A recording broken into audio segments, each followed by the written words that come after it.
నా పేరు Nagavelli Upender. Telangana contributory pension scheme employees union TGCPSU రాష్ట్ర ప్రధాన కార్యదర్శి. సిపిఎస్ విధానం వల్ల జరిగే నష్టాలను, రిటైర్డ్ మరణించిన సిపిఎస్ ఉద్యోగుల కుటుంబాల కన్నీటి గాథను వెలుగులోకి తీసుకొస్తూ తద్వారా ప్రభుత్వాలను ఆలోచింపజేసే కార్యక్రమంలో భాగంగా నేడు రిటైర్డ్ సిపిఎస్ ఉద్యోగుల గోడు కార్యక్రమంలో భాగంగా సూర్యాపేట జిల్లా కేంద్రంలోని రిటైర్డ్ సిపిఎస్ ఉద్యోగి జాన్ కిషోర్ గారి ఇంటికి రావడం జరిగింది. నిజంగా నేడు వారి కుటుంబం పరిస్థితి దయనీయ స్థితిలో ఉన్నది. మంచానికే పరిమితమై ఉన్నాడు సారు.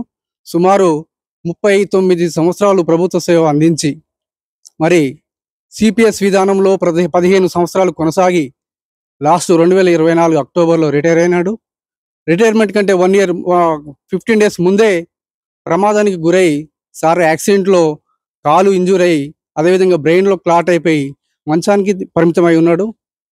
రిటైర్మెంట్ క్రమంలో అంతకుముందు ఉన్నటువంటి 1 ఇయర్ అరియర్స్ జమ కాకపోవడం వల్ల రిటైర్మెంట్ బెనిఫిట్స్ తీసుకోకపోగా ప్రతి నెల వస్తున్నటువంటి పెన్షన్ కూడా సిపిఎస్ విధానంలో వస్తున్న పెన్షన్ కూడా పొందలేకపోయాడు. ప్రస్తుతం నేటి వరకు కూడా ఈ సిపిఎస్ విధానంలో నయా పైసా కూడా ఈ కుటుంబానికి చెందలేదు. ఆర్థిక అనారోగ్య సమస్యలతో కుటుంబం మరి చాలా ఇబ్బందుల్లో ఉన్నది. మరి ఇలాంటి పరిస్థితుల్లో రాష్ట్ర వ్యాప్తంగా అనేక రిటైర్డ్ సిపిఎస్ ఉద్యోగుల కుటుంబాలు, మరణించిన కుటుంబాలు కూడా దయనీయ స్థితిలో మరి చావాలా బ్రతకాలా తెలియని పరిస్థితుల్లో కొట్టుమిట్టాడుతూ ఉన్నాయి. ఈ సిపిఎస్ విధానం రద్దు చేయాలని కోరుతూ దశాబ్ద కాలంగా పోరాటం చేస్తూ ఉన్నాం.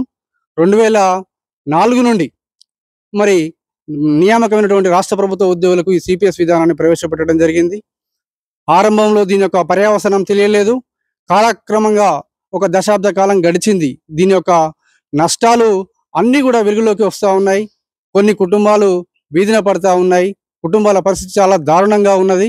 మరి అతి భయంకరమైన సిపిఎస్ విధానాన్ని రద్దు చేయాలని కోరుతూ టీజీసీపీఎస్యు రాజీలేని పోరాటం చేస్తున్న విషయం అందరికీ తెలిసింది. మరి స్వరాష్ట్ర సాధనలో చారిత్రాత్మక సకల జనుల సమ్మెలో మా యొక్క కుటుంబాలను పణంగా పెట్టి కడుపు మార్చుకొని రోడ్లెక్కి మా ఉద్యోగాలను పణంగా పెట్టి మరి ఉద్యమం చేసి రాష్ట్రాన్ని సాధించిపెట్టినాం. అలాంటి ఉద్యోగుల సంక్షేమం ప్రభుత్వాల బాధ్యత. మరి 2004లో ఈ సిపిఎస్ విధానం గురించి అవగాహన లేక ఇంప్లిమెంటేషన్ చేయబడినప్పటికీ దశాబ్ద కాలం గడిచిన తర్వాత ఇది అత్యంత దుర్మార్గమైనటువంటి ఈ స్కీమ్ అని చెప్పి తెలిసినప్పటికీ కూడా రాష్ట్ర ప్రభుత్వ ఉద్యోగులు రాష్ట్ర సాధన కోసం జీవితాలను పరంగా పెట్టి ఉద్యమం చేశారు. తెలంగాణ రాష్ట్రం ఏర్పడ్డాక మరొక్కసారి మనకు అవకాశం వచ్చింది. కేంద్ర ప్రభుత్వం బాబు నూతనంగా ఏర్పాటైన రాష్ట్రంలో మీరు సిపిఎస్ విధానంలో కొనసాగుతారా, ఓల్డ్ పెన్షన్ స్కీమ్ కావాలని చెప్పేసి అవకాశం వచ్చినప్పుడు ఉద్యమ నాయకులు మరి గత ప్రభుత్వ నాయకులందరూ కూడా ఆలోచించి ఉద్యోగుల శ్రేయస్సు కోసం మా ఉద్యోగులకు పాత పెన్షన్ విధానమే మేలు అని చెప్పేసి నిర్ణయం తీసుకొని ఉంటే బాగుండేది. దశాబ్ద కాలంలో దాని యొక్క సిపిఎస్ విధానం వల్ల నష్టాలు వెలుగులోకి వచ్చినప్పటికీ మా రాష్ట్ర ప్రభుత్వ ఉద్యోగులకు సిపిఎస్ విధానమే కావాలంటూ మరి చాలా ఆ సిపిఎస్ విధానాన్ని కొనసాగిస్తూ మళ్ళీ రెండవసారి కూడా రాష్ట్ర ప్రభుత్వ ఉద్యోగులకు సిపిఎస్ విధానాన్ని ప్రవేశపెడుతూ 28 జీవో తీయడం చాలా బాధాకరం. మేము నాటి నుండి నేటి వరకు నిరంతరం పోరాటం చేస్తూనే ఉన్నాం. మండల స్థాయి నుంచి రాష్ట్ర స్థాయి వరకు అనేక కార్యక్రమాలు దశాబ్ద కాలంగా ఉద్యమం చేస్తూ ఉన్నాం. గత ప్రభుత్వం రాష్ట్ర ప్రభుత్వ ఉద్యోగులను వంచన చేసింది. ప్రస్తుత ప్రభుత్వం మాట ఇచ్చింది. మేము అధికారంలోకి రాగానే సిపిఎస్ విధానాన్ని రద్దు చేసి రాష్ట్ర ప్రభుత్వ ఉద్యోగులకు ఓల్డ్ పెన్షన్ విధానాన్ని వర్తింపజేస్తామని వాగ్దానం చేశారు, మేనిఫెస్టోలో పెట్టారు. కానీ నేటికి కూడా సిపిఎస్ విధానం రద్దు కాకపోవడంతో రాష్ట్ర ప్రభుత్వ ఉద్యోగులందరూ కూడా రిటైర్డ్ మరణించిన కుటుంబాలు చాలా ఆవేదన వ్యక్తం చేస్తూ ఉన్నారు.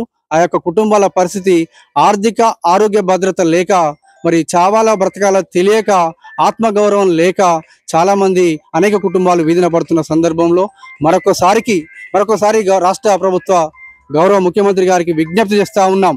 వెంటనే మీరిచ్చిన వాగ్దానం ప్రకారం సిపిఎస్ విధానాన్ని రద్దు చేయండి.